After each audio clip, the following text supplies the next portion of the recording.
Bismillahirrahmanirrahim. Assalamualaikum warahmatullahi wabarakatuh. Ya, alhamdulillahirabbil alamin wassalatu wassalamu ala asyrafil anbiya'i wal mursalin sayyidina Muhammadin wa ala alihi wa sahbihi wasallim. Amma ba'd. Ya, hari ini kita akan memulai mata kuliah kita mengenai kewenangan mengadili perkara perkawinan, kewarisan, wasiat dan hibah ya, di pertemuan keempat ya. Harap diperhatikan baik-baik karena di akhir pertemuan keempat kita Ibu akan memberikan tugas ya, tugas yang akan dikerjakan dan dikumpul minggu depan. Ya. Ya, berbicara mengenai kewenangan peradilan agama, peradilan agama itu adalah peradilan bagi orang-orang beragama Islam ya, sesuai dengan pasal 1 ayat angka 1 Undang-Undang Nomor 50 Tahun 2009 tentang perubahan kedua atas Undang-Undang Nomor 7 Tahun 1989 tentang peradilan agama. Peradilan agama melaksanakan kekuasaan kehakiman bagi rakyat yang beragama Islam mengenai perkara tertentu. Menurut pasal 49 Undang-Undang Nomor 3 Tahun 2006 tentang perubahan atas Undang-Undang Nomor 7 Tahun 1989 tentang peradilan agama ya. Ya, pengadilan agama itu bertugas dan berwenang memeriksa, memutus dan menyelesaikan perkara-perkara di tingkat pertama antara orang-orang yang beragama Islam di bidang perkawinan, kewarisan, wasiat dan hibah yang dilakukan berdasarkan hukum Islam, dan yang ketiga wakaf dan sedekah ya. Salah satu daripada kewenangan atau salah satu daripada tugas dan wewenang pengadilan agama adalah salah satunya mengenai kewarisan, wasiat dan hibah ya. Ya, perkawinan, warisan, wasiat dan hibah. Iya. Berbicara mengenai kompetensi absolut peradilan agama, kompetensi absolut berarti kompetensi mutlak ya, yang memang harus diadili oleh di pengadilan agama ya, tidak bisa diadili di pengadilan lain, di lingkungan peradilan yang lain. Menurut Undang-Undang Nomor 7 Tahun 1989 Bab 1 Pasal 2 Junto Bab 3 Pasal 49 mengenai asas personalitas. Bidang perkaranya itu menyangkut mengenai perkawinan, kewarisan, wasiat dan hibah serta wakaf dan sedekah. Menurut Muhammad Yahya Harahap, asas personalitas keislaman mencangkup yang pertama pihak-pihak, yang kedua perkara perdata tertentu, yang ketiga hubungan hukum yang melandasi. Itu semua menyangkut mengenai peradilan keluarga ya, merupakan peradilan keluarga, family court. Lanjut mengenai kompetensi absolut peradilan agama. Menurut Undang-Undang Nomor 3 Tahun 2006 tentang perubahan pasal 2 Undang-Undang Nomor 7 Tahun 1989, perkara perdata tertentu menjadi perkara tertentu. Bidang perkaranya itu meliputi perkawinan, waris, wasiat, hibah, wakaf, zakat, infak, sedekah dan ekonomi syariah. Ya, perluasan pengertian maksud daripada asas personalitas itu, personalitas yang tadi mengenai kompetensi absolutnya, bahwasanya yang dimaksud dengan asas personalitas ada pasal Pasal 1 angka 17 tentang perubahan pasal 49 Undang-Undang Nomor 7 Tahun 89 ya, mengenai asas personalitas. Yang dimaksud dengan asas personalitas adalah antara orang-orang yang beragama Islam adalah termasuk orang atau badan hukum yang dengan sendirinya menundukkan diri dengan sukarela kepada hukum Islam mengenai hal-hal yang menjadi kewenangan peradilan agama sesuai dengan ketentuan pasal ini. Jadi asas personalitas itu adalah orang-orang yang beragama Islam ya, yang tunduk kepada, yang merupakan orang atau badan hukum yang menundukkan diri dengan sukarela kepada hukum Islam tersebut ya. Ya, sekarang kita berbicara mengenai kewenangan peradilan agama mengenai perkawinan ya. Berbicara tentang kewenangan peradilan agama pada umumnya, perkara yang diadili di pengadilan agama itu adalah perkara orang-orang yang beragama Islam atau orang yang pernah melakukan akad secara Islam ya. Akad secara Islam. Jadi kalau suatu saat saudara menjadi lawyer, saudara jangan periksa KTP-nya ya. Yang saudara periksa adalah bukti nikahnya atau surat nikahnya. Kalau ada orang pernah menikah secara Islam di kantor urusan agama KUA, maka ketika terjadi sengketa apapun agamanya pada saat ini, maka bukti nikah itu yang mengikat ya. Bukti nikah yang mengikat. Apa itu bukti nikah? Surat nikahnya ya. Surat nikahnya. Jadi kalau ada seseorang yang menikah secara Islam, sekarang sudah tidak Islam lagi misalnya, maka ketika terjadi sengketa, yang bersangkutan harus ke pengadilan agama walaupun orang tersebut tidak beragama Islam lagi. Ya. Ya, karena sudah pernah menikah secara Islam.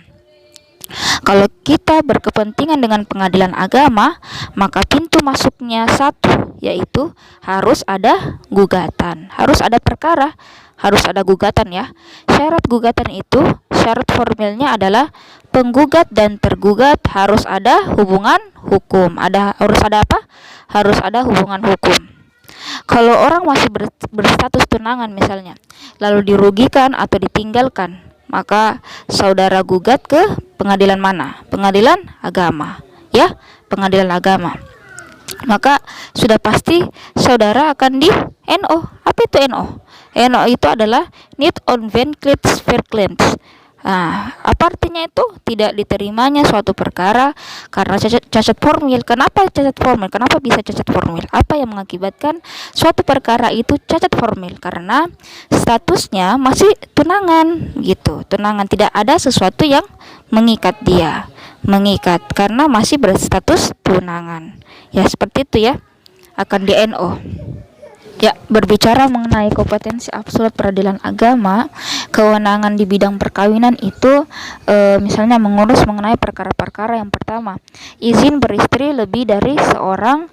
Yang kedua, izin melangsungkan perkawinan bagi orang-orang yang belum berusia 21 tahun. Yang ketiga, dispensasi kawin. Yang keempat, pencegahan perkawinan. Yang kelima, penolakan perkawinan oleh pegawai pencatat nikah. Yang keenam, pembatalan perkawinan. Yang ketujuh, gugatan kelalaian atas kewajiban suami atau istri. Yang kedelapan, perceraian karena talak. Yang kesembilan, gugatan perceraian. Yang kesepuluh, penyelesaian harta bersama.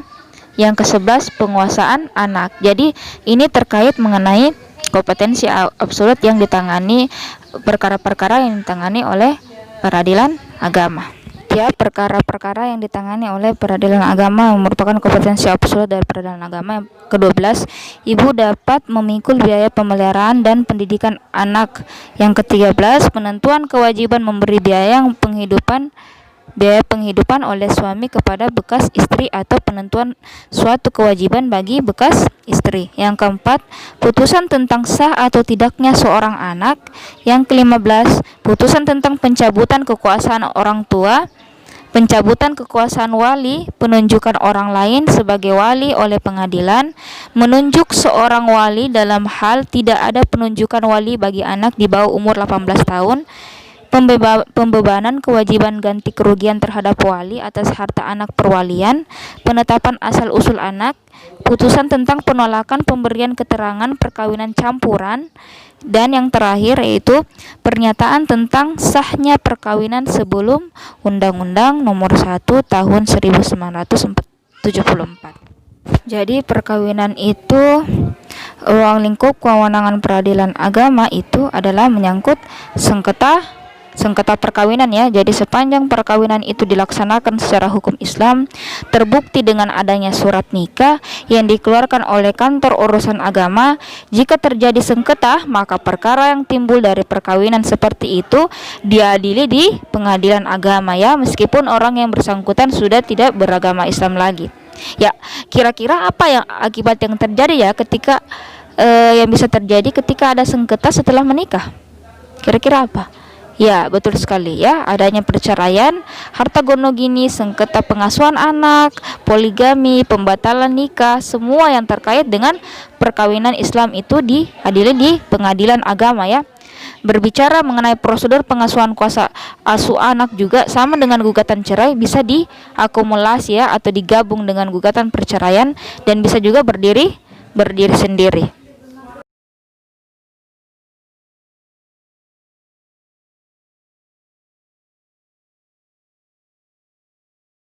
Kita beralih ke pengertian waris, wasiat, dan hibah ya.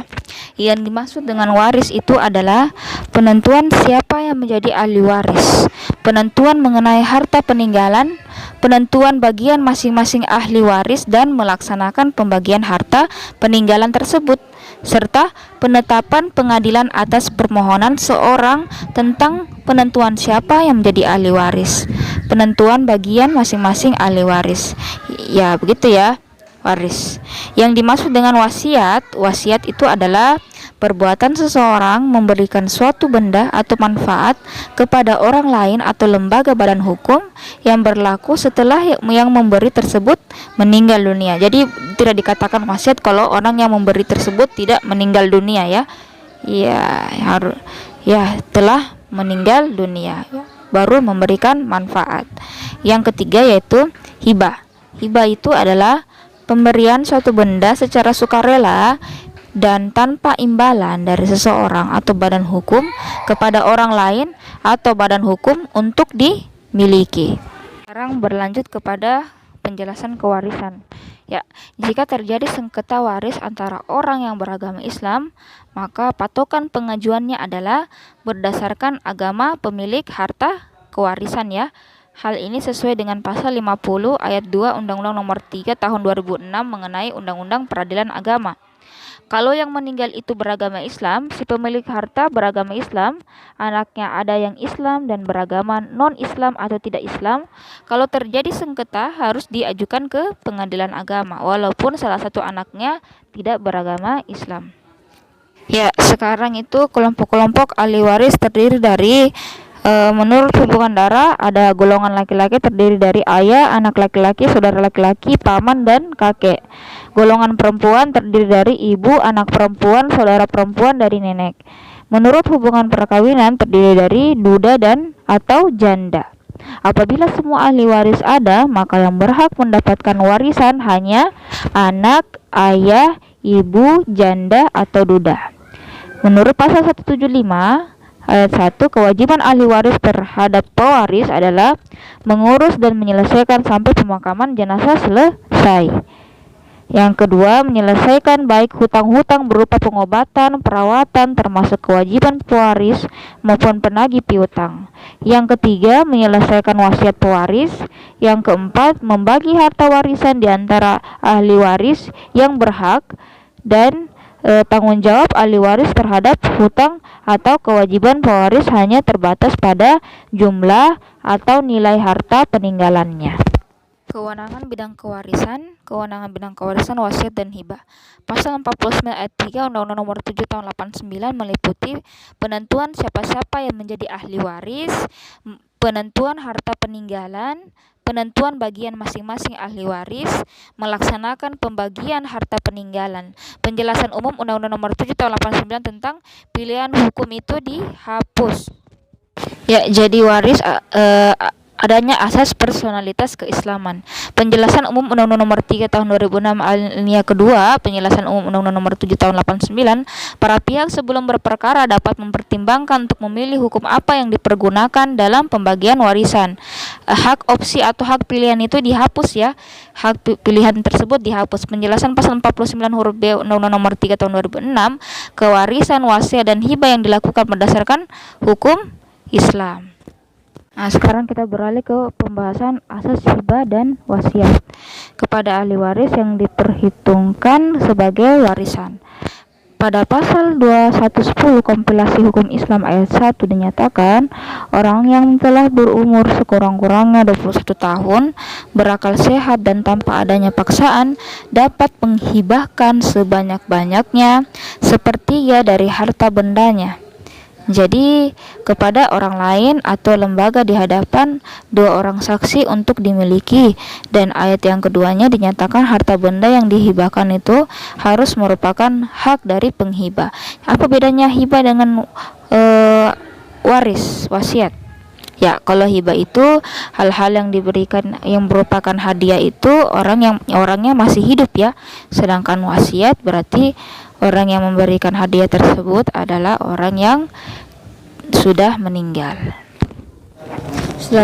Selanjutnya berbicara mengenai wasiat dan hibah, termasuk yang berkaitan dengan hukum kewarisan dalam Islam adalah wasiat dan hibah. Hukum wasiat dan hibah itu diatur dalam kompilasi hukum Islam sebagai berikut. Yang pertama, wasiat dan hibah itu merupakan perbuatan hukum seseorang untuk mengalihkan harta benda miliknya kepada orang lain atas dasar berbuat baik ya, atau tabarru. Wasiat dan hibah termasuk bentuk perikatan. Tabarru itu sedekah dalam bahasa Arab. Dalam pelaksanaannya itu bisa terjadi tidak memenuhi syarat-syarat perikatan atau perikatan tersebut melanggar undang-undang.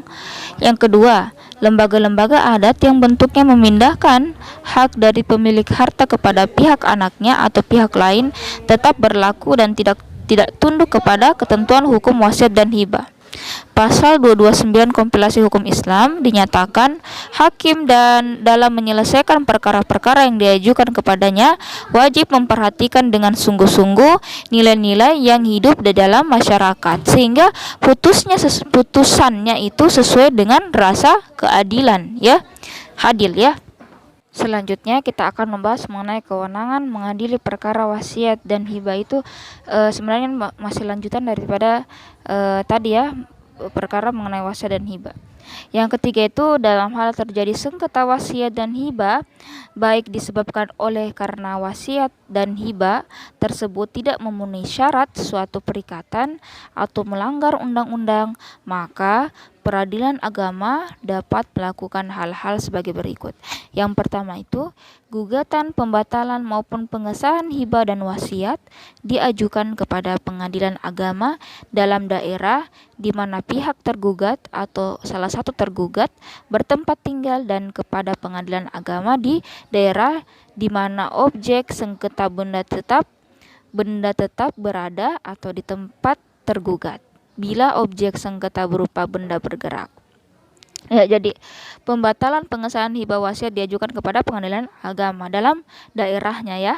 Ya, di mana pihak tergugat atau salah satu tergugat bertempat tinggal di pengadilan agama di daerahnya di mana objek sengketa benda tetap tersebut berada di tempat tergugat. Yang kedua, gugatan pembatalan hibah dan wasiat maupun pengesahan hibah dan wasiat harus berbentuk konsensus atau kesepakatan ya. Dan yang ketiga, yang terakhir, ahli waris atau pihak yang berkepentingan itu dapat mengajukan gugatan pembatalan hibah dan wasiat bila hibahnya itu melebihi sepertiga harta benda pemberi wasiat atau pemberi hibah. Ya, jadi tidak boleh lebih dari sepertiga ya dari hak yang ingin diberikan ya. Iya.